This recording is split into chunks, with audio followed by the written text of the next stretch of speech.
ایک دفعہ ہم والد صاحب کے ساتھ آیت اللہ سیستانی کی خدمت میں تھے. والد صاحب نے ان سے سوال کیا کہ جو اتنے بڑے بڑے آپ فیصلے کر لیتے ہیں، آپ کے پاس کوئی خاص مشیر بھی نہیں ہے، آپ کے مقابلے میں ہے اور پتہ نہیں کون کون ہے، اس کے مقابلے میں آپ اس کمرے میں بیٹھ کر ایک فیصلہ کرتے ہیں اور وہ فیصلہ انتہائی صائب ہوتا ہے، درست ہوتا ہے. یہ کیسے ہوتا ہے؟ آپ کیا کرتے ہیں؟ یہ ساری طاقت کہاں سے آتی ہے؟ بسم اللہ الرحمن الرحیم. نبی و علی کی تصدیق کے لیے آپ کو پہلے زہرائے مرضیہ کی تصدیق کرنی ہوگی. من صلی علیہ غفر اللہ لہ ذنوبہ والحقہ بی حیث کنت فی الجنہ.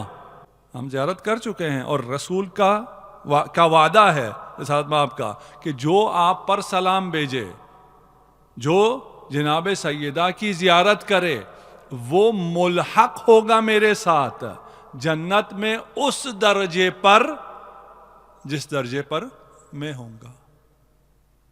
ہم نے سلام کیا، ہم نے زیارت کی، اور زیارت کے بعد ہم آپ کی تصدیق کا واسطہ دے کر آپ کی تصدیق کو شفیع بنا کر التماس کر رہے ہیں کہ ہمیں ملحق کر دیجئے. کس کے ساتھ؟ محمد و علی کے ساتھ. اور پھر نبی کا وعدہ ہے کہ جو میری بیٹی پر سلام بھیجے وہ جنت میں میرے ساتھ میرے درجے پر ہوگا. اب مسئلہ یہ ہے کہ جو درجہ رسالت مآب کا ہے یا جو درجہ معصومین کا ہے، اس درجے تک ہماری رسائی ممکن نہیں ہے. یہ بھی بالکل واضح سی بات ہے، اس میں کوئی شک تو نہیں ہے کہ جنت میں جو درجہ حضرت کا ہے، جو درجہ جناب سیدہ کا ہے، وہ درجہ ہمارے لیے قابل وصول ہی نہیں ہے. اور یہاں ہم دعا کیا کرتے ہیں کہ ہمیں معیت حاصل ہو، ہمیں الحاق حاصل ہو جائے اہل بیت کا. اہل بیت کے ساتھ ہم کیسے ملحق ہو سکتے ہیں؟ اہل بیت کے درجے پہ ہم کیسے فائز ہو سکتے ہیں؟ ہم اہل بیت کی معیت کیسے حاصل کر سکتے ہیں جنت میں؟ محال ہے، ممکن ہی نہیں ہے. جو چیز ممکن ہی نہیں ہے اس کی دعا کیوں کی جا رہی ہے؟ اور پھر احادیث میں بہت سی، جیسے یہی حدیث ہم نے پڑھی کہ وہ میرے ساتھ میرے درجے پر ہوگا جنت میں. اور بھی بہت سی احادیث ہیں جہاں آپ کو یعنی مومنین کو بشارت دی جاتی ہے کہ جنت میں تمہارا گھر رسالت مآب کے گھر کے ساتھ ہوگا، ہمسائے ہوگے تم. تو یہ ہمسائیگی، یہ درجے میں اتحاد کیسے ممکن ہے جبکہ ان کا درجہ دنیا میں اور آخرت میں ایسا ہے جو ہمارے لیے قابل تصور ہی نہیں ہے. اسے تھوڑا سا آسان کر دیتے ہیں آپ کے لیے. اگر ایک بندہ شہید ہو گیا ہے، شہید کا درجہ اور ہے، اس کی بیگم ہے، اس کے بچے ہیں، اس کے بچوں کو اور اس کی بیوی کو جنت میں، اس کی ذریت کو جنت میں وہی درجہ ملے گا جو شہید کو ملا ہے. یہ تو شہید ہے، شہید کا درجہ اور ہونا چاہیے، ان کا درجہ اور ہونا چاہیے. ان کو، شہید کو یہ اختیار دیا جاتا ہے، والدین کو یہ اختیار دیا جاتا ہے، ابناء کو یہ اختیار دیا جاتا ہے کہ وہ اپنے والدین کو یا والدین اپنی ذریت کو یا شہید اپنی فیملی کو اسی درجے پر لے آئے جنت میں جس درجے میں وہ ہے. یعنی ایک ہی دسترخوان ہوگا، ایک طرف شہید بیٹھا ہوگا، ایک طرف اس کی فیملی بیٹھی ہوئی ہوگی، اور دونوں ایک ہی دسترخوان سے کھا رہے ہوں گے اور دونوں ایک ہی درجے پہ ہوں گے، لیکن ایک درجے پہ نہیں بھی ہوں گے. یہ کیسے ہو سکتا ہے کہ ایک درجے پہ ہوں اور ایک درجے پہ نہ ہوں؟ دونوں ایک ہی دسترخوان سے ایک ہی چیز کھا رہے ہیں. یہ جو شہید ہے اسے جو لطف آ رہا ہے یہ اور ہے، یہ جو اس کی فیملی ہے اسے جو لطف آ رہا ہے وہ اور ہے. اسے اپنے درجے کے مطابق، اسے اپنے درجے کے مطابق. جنت میں کوئی دکھ نہیں ہوگا، کوئی غم نہیں ہوگا. جو سامنے بیٹھا ہے اسے نہیں پتا ہوگا جو اس کے ساتھ بیٹھ کے کھا رہا ہے وہ کسی اور درجے پر ہے، اس کی لذت کا درجہ کوئی اور ہے، یہ اس کے علم میں نہیں ہوگا. ظاہر یہ ہے کہ دونوں ایک ہی درجے پر ہیں. ہماری درخواست بھی جو ہے کہ ہمیں درجہ مل جائے، ہمیں ملحق کریں. کس سے؟ محمد و آل محمد سے. وہ اسی طرح کی درخواست ہے کہ ہمیں معیت ملے گی، ہمیں مزہ آئے گا. ان کا مزہ کم نہیں ہوگا، ان کا درجہ کم نہیں ہوگا. وہ اپنے درجے پر رہیں گے، ہم اپنے درجے پہ ہوں گے، لیکن ہم ان سے ملحق ہو جائیں گے. والذین آمنوا واتبعتہم ذریتہم بالایمان الحقنا بہم ذریتہم. اگر ذریت مومن ہو تو اس مومن ذریت کو والدین اپنے درجے پر لا سکتے ہیں. جنات عدن يدخلونها ومن صلح من آبائهم او ازواجهم وذریتهم. جو اپنے ازواج کو، ذریت کو، آبا بچوں کو اور بچے آبا کو اپنے درجے پر لے جا سکیں گے. شرط کیا ہے؟ شرط یہ ہے کہ بچے بھی ایمان میں سے ہوں، ایمان ہو، درجہ کم زیادہ ہے، والدین کا ایمان ہو. یہ دو آیتیں یہ بات ثابت کرتی ہے کہ والدین اپنے بچوں کو یا بچے اپنے والدین کو بلند درجے تک لے جا سکتے ہیں. اور یہ زیارت بتاتی ہے جناب سیدہ تمام شیعوں کو درجے محمد و علی تک لے جا سکتی ہے. کتنا فرق ہے. کوئی وہ درجہ نہیں پائے گا الا بشفاعت من السیدہ. سیدہ کی شفاعت کے بغیر کوئی جنت میں داخل نہیں ہو سکتا ہے. ایک عابد ہے، اس نے اپنی ساری زندگی عبادت کی اور ساری زندگی کوئی کام نہیں کیا، صرف عبادت کی. عبادت کے بعد غار میں وہ ساری زندگی سارا دن عبادت کرتا تھا اور شام میں اس کو ایک انار مل جایا کرتا تھا. ایک انار غار میں اترتا تھا، وہ انار کھاتا تھا اور باقی 24 گھنٹے وہ عبادت میں بسر کرتا تھا. جب حشر ہوا، حساب و کتاب ہوا، تو خطاب آیا اس کو جنت دے دی جائے فضلاً. اس نے احتجاج کیا کہ میں نے ساری زندگی عبادت کی ہے تو میرا جنت تو استحقاق بنتا ہے، یہ فضل کے ذریعے مجھے جنت کیوں دی جا رہی ہے؟ تو پھر جب حساب کتاب ہوا تو وہ جتنی عبادت کی تھی وہ اس ایک انار کے برابر بھی نہیں بنتی تھی.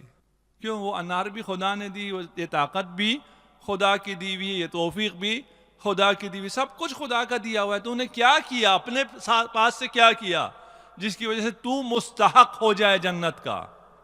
اور پھر ہم جنت کی بات نہیں کر رہے، کیونکہ مانگ کس سے رہے ہیں؟ مانگ سیدہ سے رہے ہیں. تو پھر جنت نہیں مانگ رہے ہیں، جنت میں درجہ مانگ رہے ہیں. درجہ بھی عام درجہ نہیں مانگ رہے ہیں، جو انتہائی اعلیٰ ترین درجہ ہے وہ مانگ رہے ہیں. فَإِنَّا نَسْأَلُكِ إِلَّا الْحَقْتِنَا. یہ اللہ کا کیا مطلب ہوا یہاں پہ؟ اب جب طلاب بیٹھے ہیں کہ ہم آپ سے مانگ رہے ہیں اللہ، مگر الحاق. یہ اللہ کا مطلب کیا ہے یہاں پر؟ اللہ بمعنی یہ اصرار ہے، یعنی اللہ بمعنی یہ اصرار، الحاح، کہ جب تک ہمیں وہ الحاق مل نہ جائے ہم آپ سے سوال کرتے رہیں گے. نسألکی نسألکی نسألکی وَلَمْ نَتْرُكُ السَّوَالَ عَلَىٰ أَيُّ حَالٍ إِلَّا حَالَ حُصُولِ الْمَطْلُوبِ. جب تک مطلوب حاصل نہ ہو جائے میں نے سوال ترک نہیں کرنا ہے. یہ میسج بھی ہے اس میں، صرف ایک دفعہ زیارت پڑھنے سے نہیں، ایک دفعہ سوال کرنے سے نہیں، بار بار سوال کرنا ہے، الحاح کرنا ہے، اصرار کرنا ہے. اور سیدہ سے یہ کہنا ہے کہ جب تک ہم اپنی قابلیت کی بنیاد پر نہیں مانگ رہے ہیں کہ ہم میں کوئی چیز ہے، ہم اس لیے طلب کر رہے ہیں کہ ہم گدا ہیں، ہم اس دروازے کو چھوڑ کر نہیں جائیں گے، اتنا دستک دیں گے جب تک یہ دروازہ کھول نہ جائے، جب تک ہم آپ کا جمال دیکھ نہ لیں. ہم اس دروازے سے جانے والے نہیں ہیں. فَإِنَّا نَسْأَلُكِ إِن كُنَّا صَدَّقْنَاكِ. اللہ اور لما بھی آیا ہے اسی معنی میں. کہتے ہیں ایک یہودی آیا رسالت مآب کے پاس اور یہودی سے کہا کہ آپ افضل ہیں یا موسیٰ و عیسیٰ افضل تھے؟ تو رسول خدا نے فرمایا کہ حضرت آدم نے دعا کی تھی اللہم انی اسألک بحق محمد و آل محمد لما غفرت لی. اے اللہ انی اسألک، میں سوال کرتا رہوں گا، لما غفرتا، جب تک مجھے بخش نہ دے اس خطیہ کے بعد، جب تک، لما بمعنی اللہ، جب تک مجھے بخش نہ دے میں محمد و آل محمد کا واسطہ دے کر انہیں شفیع بنا کر تجھ سے طلب مغفرت کرتا رہوں گا. آدم یہ ہے. نوح کیا ہے؟ نوح نے سوال کیا اللہم انی اسألک بحق محمد و آل محمد لما انجیتنی من الغرق، جب تک مجھے غرق ہونے سے نجات نہ دے دے تب تک میں محمد و آل محمد کا واسطہ دے کر تجھ سے نجات طلب کرتا رہوں گا. اور ابراہیم کے بارے میں فرمایا اللہم انی اسألک بحق محمد و آل محمد لما انجیتنی منہا ای من النار، جب تک آگ سے مجھے نجات نہیں مل جاتی ہے تب تک میں محمد و آل محمد کا واسطہ دیتا رہوں گا. اور موسیٰ نے کہا اللہم انی اسألک بحق محمد و آل محمد لما امنتنی، جب تک مجھے امن نہ ملے تب تک میں واسطہ دیتا رہوں گا محمد و آل محمد کا. تم کہتے وہ افضل ہے یا میں افضل ہوں؟ پھر اس کے بعد کہا یا یہودی ومن ذریتی المہدی اذا خرج نزل عیسی ابن مریم لنصرته وقدمہ وصلی خلفہ. تم کہتے میں افضل ہوں یا عیسیٰ افضل ہیں؟ عیسیٰ افضل ہے یا امیر المؤمنین افضل ہیں؟ امیر المؤمنین کا بیٹا، میرا بیٹا مہدی جب خروج کرے گا تو عیسیٰ آئیں گے اور مہدی کے پیچھے نماز پڑھیں گے. امام زمانہ سے عیسیٰ افضل نہیں ہے. کیوں؟ اس لیے کہ امام زمانہ کا واسطہ دے کر عیسیٰ نے نجات پائی ہے، درجہ پایا ہے. تمام انبیاء کو جو درجات ملے ہیں وہ بے برکت اور بشفاعت بی بی دو عالم سیدۃ نساء العالمین فاطمۃ الزہراء سلام اللہ علیہا ملے ہیں. صلوات پڑھیے محمد و آل محمد.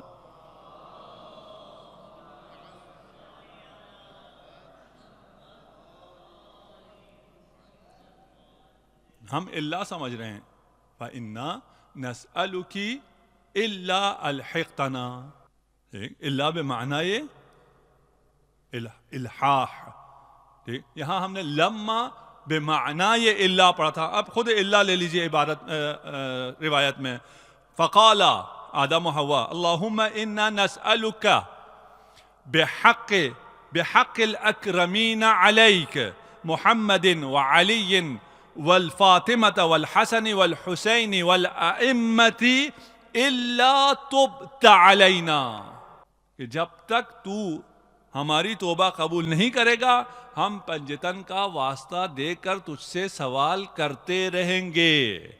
ہمیں پہلے عرض کیا تھا یہ یا ممتحنہ، باقی انبیاء اور ہیں، خاتم الانبیاء اور ہے، پنجتن کا مقام اور ہے، 14 معصومین کا ائمہ کا مقام اور ہے. ان کا واسطہ دے کر ان کے توسل سے باقی انبیاء کو عطا ہوتی رہی ہے چیزیں. یہ انہیں دفعتاً ملی ہیں، یہ ممتحن ہیں، یہ یا ممتحنہ ہیں. امتحنک اللہ قبل ان یخلقک لنبشر انفسنا بأننا قد طہرنا بولایتک. ہم جب تک ملحق نہ ہو جائیں تب تک درخواست کرتے رہیں گے، تب تک توسل کرتے رہیں گے. ہمارے توسل کی انتہا الحاق ہے. الحاق سے پہلے ہم ہاتھ اٹھانے والے نہیں ہیں. ہم جو دنیا میں کامیابیاں حاصل کرنا چاہتے ہیں، ہمارا پڑھائی میں جی نہیں لگتا، ہمیں وہ شوق نہیں ہے. طلاب علوم دینی کو ابھی وہ شوق باقی نہیں رہا ہے. اس شوق کو ہم کہاں سے حاصل کریں؟ توسل سے حاصل کریں، بی بی سے حاصل کریں. اور ایک دفعہ دو دفعہ سے نہیں، بار بار الحاح کرنا پڑے گا. یہی وہ دروازہ ہے جو آپ کو ذوق دے گا، جو آپ کو شوق دے گا، جو آپ کو کمال دے گا، جو آپ کو وہ کچھ دے گا جس کا آپ تصور نہیں کر سکتے. آپ تصور نہیں کر سکتے کہ الحاق بے محمد و علی کا کیا مطلب ہے. یعنی تمام کمالات تک رسائی. کوئی کمال ایسا نہیں ہے جس تک محمد و علی کی رسائی نہ ہو. ان تمام کمالات تک پہنچنے کا نام الحاق بے محمد و علی ہے. اگر آپ کو کامیابیاں چاہیے، آپ کو اگر بشارت چاہیے، تو پھر آپ کو توسل کرنا ہے. ایک دفعہ ہم والد صاحب کے ساتھ آیت اللہ سیستانی کی خدمت میں تھے. والد صاحب نے ان سے سوال کیا کہ جو اتنے بڑے بڑے آپ فیصلے کر لیتے ہیں، آپ کے پاس کوئی خاص مشیر بھی نہیں ہے، آپ کے مقابلے میں امریکہ ہے اور تمام استعمار ہے، داعش ہے اور پتہ نہیں کون کون ہے، اس کے مقابلے میں آپ اس کمرے میں بیٹھ کر ایک فیصلہ کرتے ہیں اور وہ فیصلہ انتہائی صائب ہوتا ہے، درست ہوتا ہے. یہ کیسے ہوتا ہے؟ آپ کیا کرتے ہیں؟ خیر انہوں نے 1-2 منٹ کی گفتگو کی اور آخر میں کہا یہ کرنے کے بعد میں سوچ بچار کرتا ہوں، نماز پڑھتا ہوں، سوچتا ہوں، پھر آخر میں چھت پر جاتا ہوں اور توسل کرتا ہوں بی بی فاطمۃ الزہرا سلام اللہ علیہا سے، اور اس توسل کے بعد میں فیصلہ کرتا ہوں. اللہ انسان سمجھ ہی نہیں سکتا جس کے مقابلے میں اتنے دشمن ہوں، شرق و غرب سب اس کا دشمن ہو اور اس کے اپنے ہاتھ خالی ہوں. اس کے پاس نہ کوئی حکومت ہے، نہ کوئی اقتدار، ایک چھوٹا سا حجرہ ہے اور کچھ بھی نہیں ہے. یہ ساری طاقت کہاں سے آتی ہے؟ بالتوسل زہرا سلام اللہ علیہ. صلوات پڑھ دیجئے محمد و آل محمد.